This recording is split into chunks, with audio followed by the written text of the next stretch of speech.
ಯಾವ ರಾಶಿಗೆ ಪ್ರೀತಿ ಸಿಗುತ್ತೆ ಈ ವರ್ಷ? ಮದ್ವೆ ಆಗಿರ್ಬೋದು, girl friend, boy friend, anything. ಪ್ರೀತಿ ಅಂದ್ರೆ ಅವರು ಸ್ವಲ್ಪ ಎಮೋಷನಲ್ ಆಗಿರ್ಬೇಕು. ಎಮೋಷನಲ್ ರಾಶಿಗಳು ಬೇರೆ, ಪ್ರಾಕ್ಟಿಕಲ್ ರಾಶಿಗಳು ಬೇರೆ. Of course, yes. ಹಂಗ್ ತಗೊಂಡ್ರೆ ನಾವು ಎಮೋಷನಲ್ ಆಗಿ ಕನೆಕ್ಟ್ ಆಗೋದು ಎಸ್ಪೆಷಲಿ ಕರ್ಕಾಟಕ ರಾಶಿ ಅಂಡ್ ಧನುಸು ರಾಶಿ ತುಂಬಾ ಎಮೋಷನಲ್ ಆಗಿ ಫೀಲ್ ಆಗ್ತದೆ. ತುಲಾ ರಾಶಿ ಆಲ್ಸೋ ಅದು ತುಂಬಾ ಎಮೋಷನಲ್ ಕನೆಕ್ಟ್ ಆಗ್ತಾರೆ, ಜನರ ಹತ್ರ ಬೇಗ ಕನೆಕ್ಟ್ ಆಗ್ತಾರೆ. ಅಂಡ್ ಒಬ್ಬರನ್ನ ಟ್ರಸ್ಟ್ ಮಾಡಿದಾಗ ಅವ್ರು ಅದರಿಂದ ಆಚೆ ಬರೋದು ಬಹಳ ಕಷ್ಟ.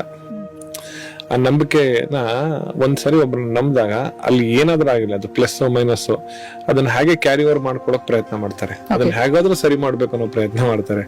That is a power of the ರಾಶಿ. ಯಾಕಂದ್ರೆ ಅವ್ರು ಗಿವ್ ಅಪ್ ಇಲ್ಲ, ಯಾವ್ದು ಗಿವ್ ಅಪ್ ತಗೊಳಲ್ಲ. ಬಂಡೆಗ್ ಬೇಕಾದ್ರೆ ತಲೆ ಚಚ್ಕೋತೀನಿ ಅನ್ನೋ ಮೆಂಟಾಲಿಟಿಲಿ ಹೋಗ್ತಾರೆ.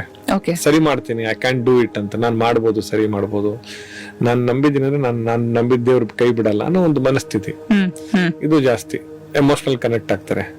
ಅದು ಅದರಿಂದ ಆಚೆ ಬರೋದು ಟೈಮ್ ತಗೊಳುತ್ತೆ, ಅಷ್ಟು ಈಸಿಯಾಗಿ ಬರಲ್ಲ ಅವರು. ಪ್ರಾಕ್ಟಿಕಲ್ ಆಗಿ ನೀವು ಥಿಂಕ್ ಮಾಡೋದು ಕಷ್ಟನೇ.